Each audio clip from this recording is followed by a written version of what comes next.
Well, hello everybody and welcome. Thanks for watching. Today's topic is a surprise song that the story about this song is just so profound to me that I gotta share it with you guys. The topic today is Viva Tirado. Do you know that? Does it ring a bell with you? Some of you maybe. Most particularly, especially if you came from East LA in the early 70s like I did. Let me tell you how I came to be surprised by this song and then did a little digging and found just how profound and deep the story of this particular cut is. We begin with an album that I picked up, a reggae album, all right? 300% Dynamite. This is a compilation album, ska, soul, rocksteady, funk and dub in Jamaica. Right up my alley, baby. I love that stuff.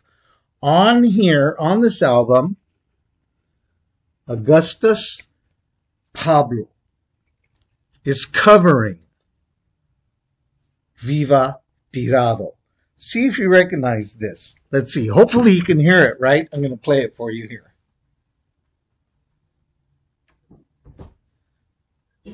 See if you recognize the song.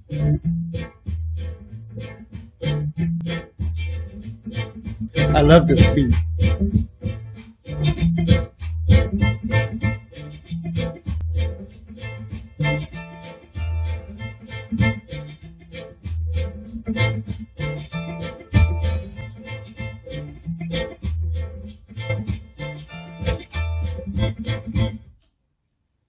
All right, recognize that? You recognize that tune?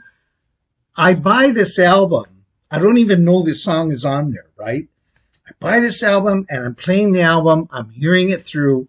I know the name Augustus Pablo and I know a couple of cuts of his. I'm listening to this song and I know that song. I'm listening to it and I'm like, holy cow, I didn't recall the title, but I remember that's the song by El Chicano. This song was big, baby, big in the Chicano community in East LA where I grew up in the early 70s when El Chicano, the band, dropped their version of this song.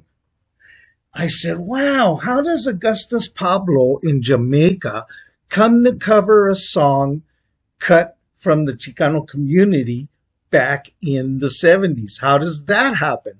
So I start to do a little bit of research about the song. Turns out the song was written by Gerald Wilson, a jazz trumpeter from Chicago who left Chicago and came out to Los Angeles and settled in LA in the 50s. Black dude, African American, black dude from Chicago, comes to LA, meets a Mexican American woman. Love happens, they get married, and she introduces him to the Mexican culture because she's Chicana, Mexican American. She starts exposing him to the culture, the Mexican culture, and they go to Tijuana a lot.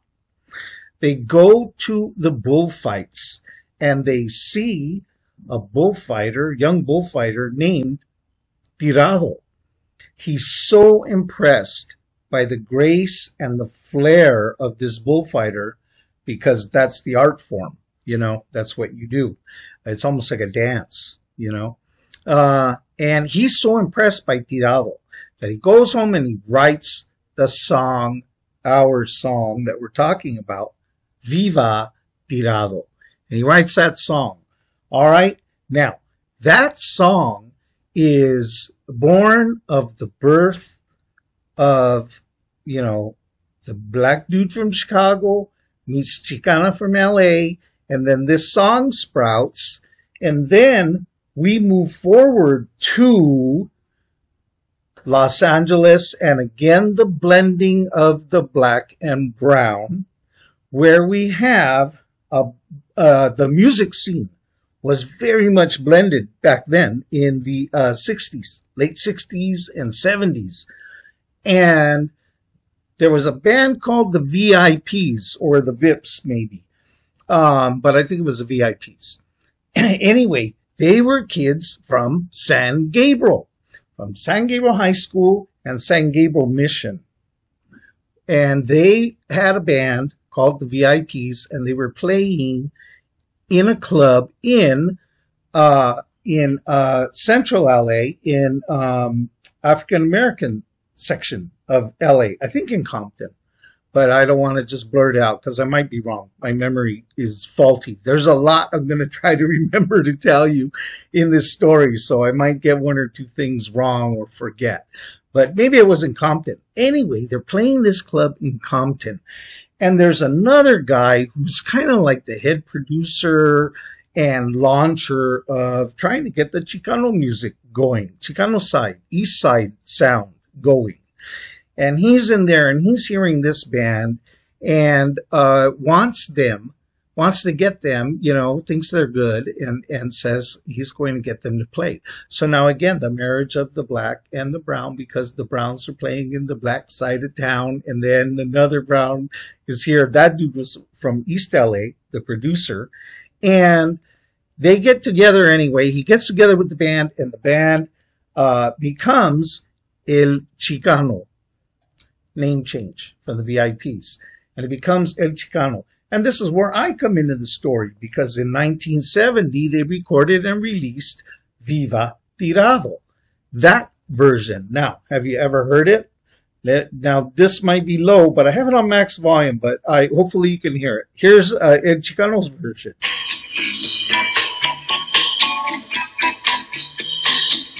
This is what I grew up with. This song, very popular. It was everywhere. It was on everybody's radio. That's their take on Gerald Wilson's song, all right? And so they update it, and it becomes very popular, as I was saying. It was their biggest hit, I think. They had a couple of hits. They had Tell Her She's Lovely also. And anyway, that becomes their biggest hit. Fast forward, and it gets covered by a lot of other people, Viva Tirado. Fifth Dimension covered it, another one of the groups that was circling around in the 70s. A few other 70s groups covered that off of the El Chicano hearing. Oh, I forgot to tell you. And the other blending of the black and the brown in LA was that Huggy Boy, who some of you may be familiar with. He's radio DJ, like the Wolfman Jack. They used to take requests. Huggy Boy took requests and played out of L.A. And his studio was on Crenshaw and Central, I think.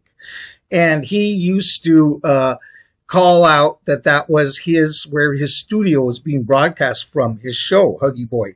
And the young cultures would go there and meet and blend up, and the lowrider cultures and the oldies, and he was playing oldies and they were listening to oldies. Well, he's still playing oldies, and along comes El Chicano, Viva Tirado, and now that's an oldie that gets picked up on by Kid Frost, who is a new generation rap. And Kid Frost out of East LA, which is another connection to me. And again, another connection to the brown part of LA history with this song and the music. Kid Frost samples El Tirado in his song, This Is for the Raza. And he tweaks it. Doesn't play it straight up like this, but he tweaks the beat in his own way. And in between El Chicano and Kid Frost, in between and on the other side, El Viva Tirado is being covered by bands globally.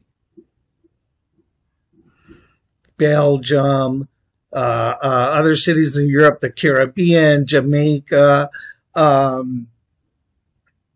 Boy, I can't even remember now. Those details slip me. But that song was being covered globally. Making that, again, that song, born of a blend of cultures, going around the world, blending all of those other new cultures and entering theirs and playing at their particular beat. And so that was just the most fascinating track of one song that I could pull out of my youth, that was so deep in my youth, in my being, that song. And it is such a blending of the cultures that came from a blending of cultures in Los Angeles that I am a part of, to become a blending of cultures globally around the world with their own little flavors added to it. And that's something that I'm a part of also, which means so are you, as what's his name, Mr. Rogers' Neighborhood would make it sound. We are all part of that neighborhood. And that's what's wonderful about music and culture. That's what I wanted to bring you guys today. All right. Thanks for watching, everybody. Trip on that one song. Peace.